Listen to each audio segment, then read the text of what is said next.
یو حدیث کې راغلی امام ابو داود نقل کړی نبی صلی الله علیه وسلم فرمایي من افضل ایامکم یوم الجمعه تاسو په دې ورځو کې بهترین ورځ دغه د جمعې ده په دې کې آدم علی السلام پیدا شوی دی او په دې کې وفات کړی شوی دی او په دې کې به قیامت راځي په دې کې به شپېلې والے کېږي تاسو په دې ورځ باندې ما باندې درودونه زیات وای ځکه تاسو درودونه دا ما باندې پېښې د ملائکو په واسطه باندې ملګرو پوښتنه وکړه یا رسول الله ته وفات کړی شوی بیا ساتي الله رب العزت حرام کړی دی په دې ځمکه باندې چې دا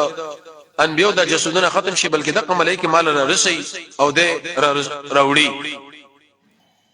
یو حدیث دام راغلی مسلم کې روایت دی ترمذی کې نبی صلی الله علیه وسلم فرمایي په ټول ورځو کې بهترین ورځ شي نور په کې راځي هغه جمعه ورځ آدم علی السلام کې پیدا شوی دی او دا په کې راکته شوی دی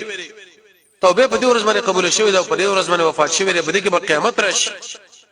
هیڅ یو زنده سر نشي چې سبا د جمعې شنو هغه چغي وي چې اجر قیامت الله را نوري سوال پیرانو انسانانو په دې کې او سات دی رسول الله فرمایي چې مؤمن انسان په هغه کې دعا نه غواړي چې د درود ویلي پر رسول الله باندې مگر رب العالمین مې د دعا خامخا قبلې دا په دې طریقه باندې کېږي به چې وجمه سړې د سارنا منځن تر نور خطو پر دعاګانې وغواړي او بل جمعه به تر 10 بجو بل جمعه تر ماسپکینا بل تر مازیګر او بل د مازیګر نه به ورسته علماء دا ذکر کړی چې دا کوم وخت دی علم الله لري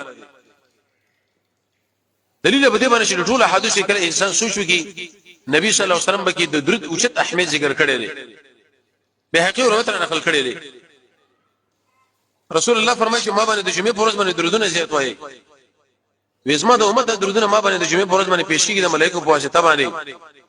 وې کوم انسان چې د جمعې پرځ ما باندې ډېر درودونه ویلي وې دا په پرځ قیامت په ټول انسانانو کې مال ډېر نشتی د رسول الله په جوار کې بدا واقعي ملګرتوب کې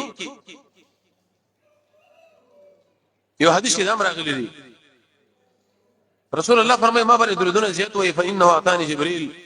جبريل ما له وسره غو د شي ویل چې بسمای کې هیڅ مسلمان نشي چې په تابانه یو کړ دې درود وایي مگر زوز ما ملک پاغه باندې لس کړ دې رحمتونه راوړو لس کړ دې ورته دعاګانې غواړو